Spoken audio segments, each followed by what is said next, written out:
Hello, Rick Longoria with Trinity Roofing. I was called out by an agent that wanted me to go and check out a roof for a lady that had called in saying that roofers have been banging on her door after this past storm saying to file a claim because her roof is tore up.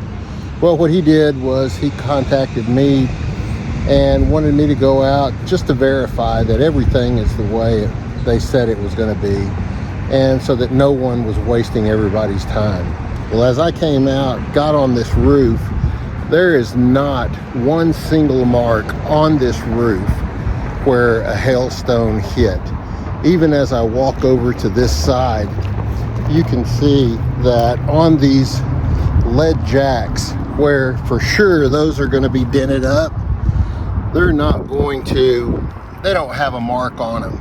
So be careful when you have people coming out and knocking on your door after a storm. You never know what they're going to say. They might just be wanting to give it a shot and hopefully make something happen.